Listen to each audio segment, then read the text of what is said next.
شروع اللہ کا نام لے کر جو بڑا مہربان نہایت رحم والا ہے۔ السلام علیکم ورحمۃ اللہ وبرکاتہ۔ جب رسول اللہ صلی اللہ علیہ وآلہ وسلم بیمار ہوئے اور آپ صلی اللہ علیہ وآلہ وسلم کی بیماری زیادہ ہو گئی تو آپ صلی اللہ علیہ وآلہ وسلم نے اپنی دوسری بیویوں سے اس بات کی اجازت لے لی کہ آپ کی تیمارداری میرے ہی گھر کی جائے۔ انہوں نے آپ کو اجازت دے دی۔ ایک روز رسول اللہ صلی اللہ علیہ وآلہ وسلم دو آدمیوں کے درمیان سہارا لے کر گھر سے نکلے۔ آپ کے پاؤں کمزوری کی وجہ سے زمین پر گھسیٹتے جاتے تھے۔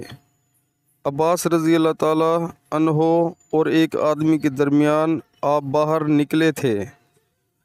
عبید اللہ راوی حدیث کہتے ہیں کہ میں نے یہ حدیث عبداللہ بن عباس رضی اللہ تعالیٰ عنہ کو سنائی تو وہ بولے، تم جانتے ہو دوسرا آدمی کون تھا؟ میں نے عرض کیا کہ نہیں۔ کہنے لگے وہ علی رضی اللہ تعالیٰ عنہ تھے۔ پھر عائشہ رضی اللہ تعالیٰ عنہا بیان فرماتی تھیں کہ جب نبی کریم صلی اللہ علیہ وآلہ وسلم اپنے گھر میں داخل ہوئے اور آپ صلی اللہ علیہ وآلہ وسلم کا مرض بڑھ گیا تو آپ صلی اللہ علیہ وآلہ وسلم نے فرمایا، میرے اوپر ایسی 7 مشکوں کا پانی ڈالو جن کے سر بند نہ کھولے گئے ہوں، تاکہ میں سکون کے بعد لوگوں کو کچھ وصیت کروں۔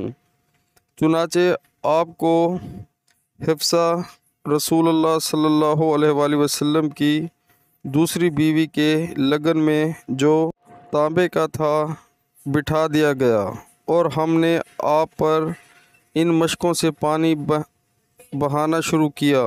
جب آپ ہم کو اشارہ فرمانے لگے کہ بس اب تم نے اپنا کام پورا کر دیا تو اس کے بعد آپ لوگوں کے پاس باہر تشریف لے گئے۔